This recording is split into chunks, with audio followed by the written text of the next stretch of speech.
Hi, welcome to a new video dedicated to a new very cheap FPV goggle. This is the successor of the first Eachine VR007. Now it turned into the Pro version. So basically you will find exactly the same chassis of the goggle, but they improve at least three important elements.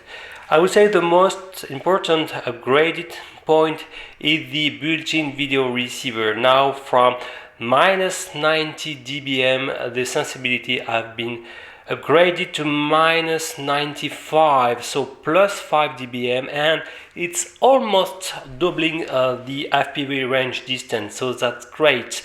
They also increase a little bit the quality of the built-in screen, not in resolution, but more in the luminosity of the screen, the brightness, okay.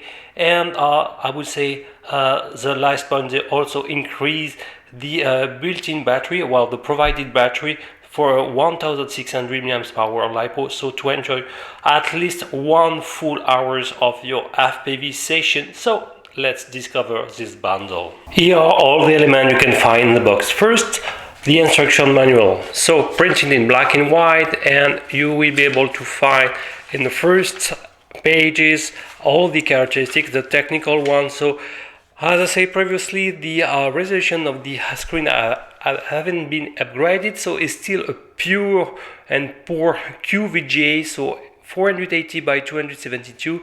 It's pretty low. It means that your FPV signal will be downscaled by the limitation of your built-in screen. But the good news, the brightness has been increased to 500 CD per millimeter square, so it will offer much more brightness and contrast in terms of black and white. That's great. Different languages, a little bit more lighter, we will check that fact. And it comes with this battery ending with the DC connector.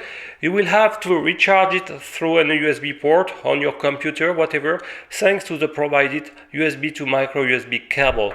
Okay, and this battery, when it's charging, you will have a small and poor red LEDs charging, no battery charging status. Okay, it will take at least 1 hour to recharge it fully. Okay, and let's turn off when it's done.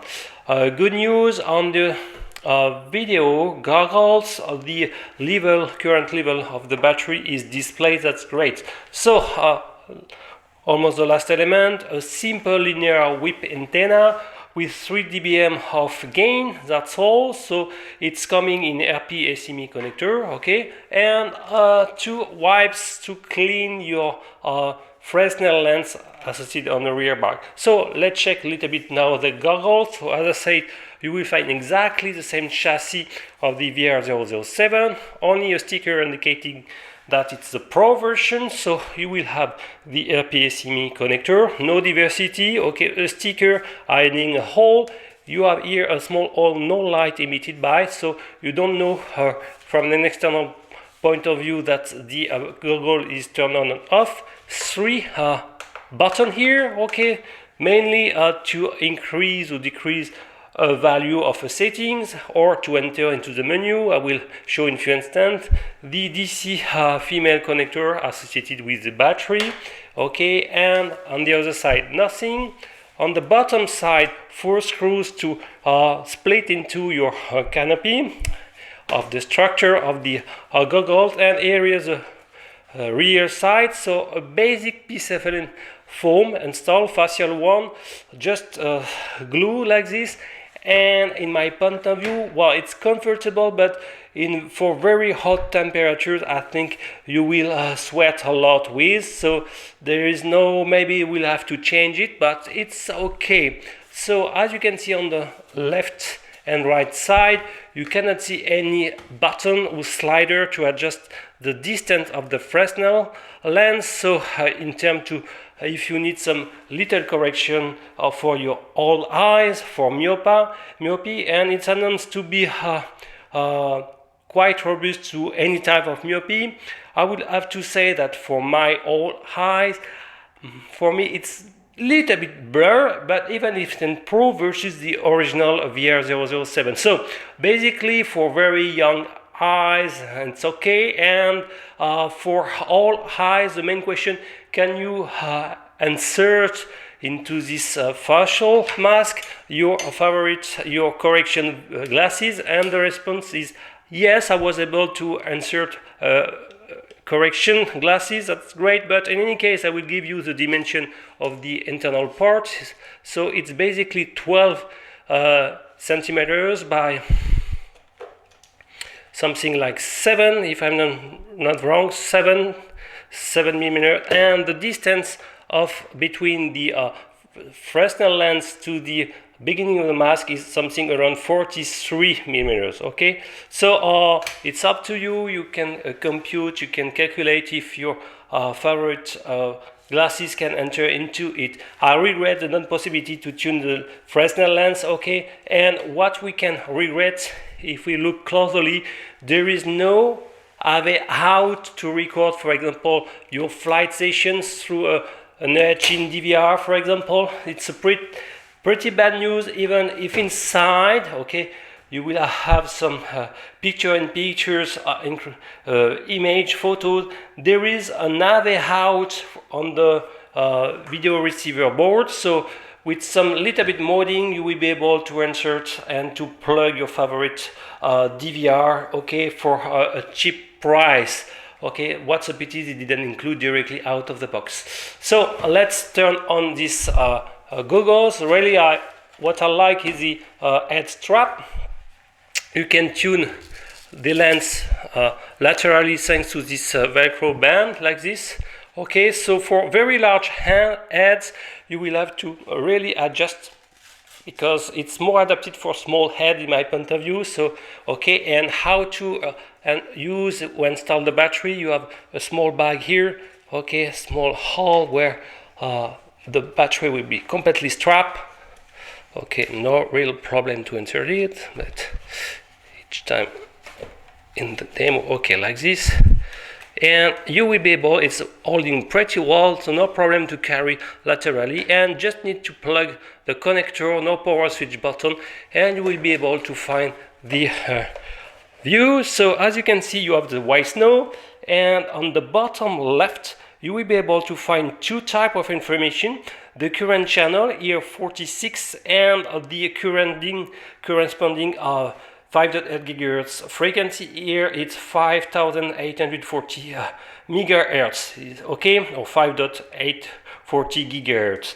On the top right, on green, not super visible, you have actually in green the current battery status, but as soon as it will turn to low values, it will turn to red. Okay, but you have white now, and maybe you can guess it's not perfectly flat. Okay, on the corner, no miracle with such kind of Fresnel lens and display, but it's still okay. We can see, of course, the pixelization. The QVGA resolution is absolutely, unfortunately, not the best choice. At least the VGA would have been a better choice, but it's not the same price. So it's at least pretty good display for a beginner, first FPV Google. So you have 3 buttons. The most external one is to enter into different setups. So I will press on it. Okay, you can select brightness, contrast, saturation, mode, language, reset all the factory settings, and exit from the menu. Okay, repeat: brightness, contrast, saturation, mode between 69 and 430, and the language, and reset the settings. So how to increase or decrease the value? Thanks to these 2 buttons. The most inner one is to apply a positive value, and the central one a negative one. So for example, if I want to increase the brightness, I will press the inner one, and I will increase the value like this, and the central one to return to the original settings. Okay, so you can slide between the different contrast, and for example between 6 and to 430, you can see that the black border appear on the lateral side. So I will return more now to 690. okay, and increase and return to stretch all the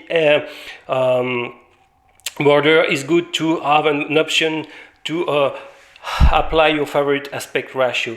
Okay, so when you don't are in a menu, the plus and minus button are used to change the plus button to change the current frequency. Look that on the bottom left.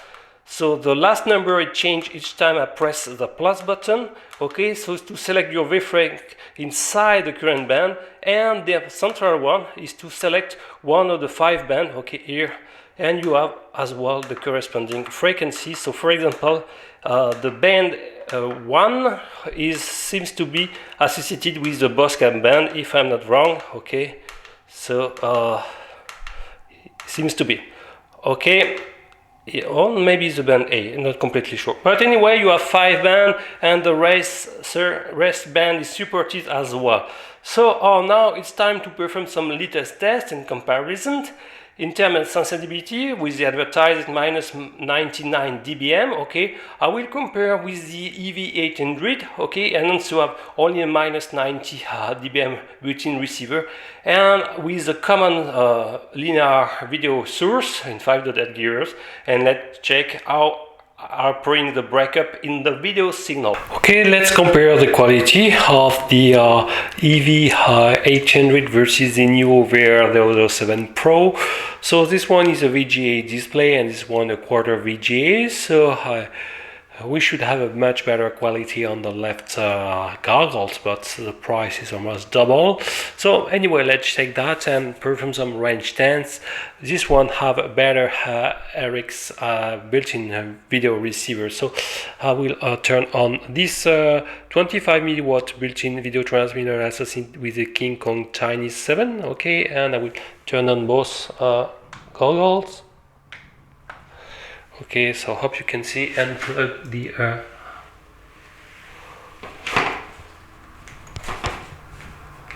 Ear Pro. Also, let's compare a little bit more the two qualities. So maybe perform some close-up. You can see probably that the pixelizations of the right one here, okay, is much more pronounced, okay, versus the EV800. So no miracle, okay, with such kind of QVGA display, but anyway. Okay, as you can see, also the right display here is also saturating in terms of color. Look the how the yellow color is rendered. On the left one is much more yellow, and this one is almost white saturated. Probably some setting can be adjusted. Anyway, let's walk around and check the sensitivity, if the white noise is here when the signal is lost, and how many breakup will meet with this model. So let's go.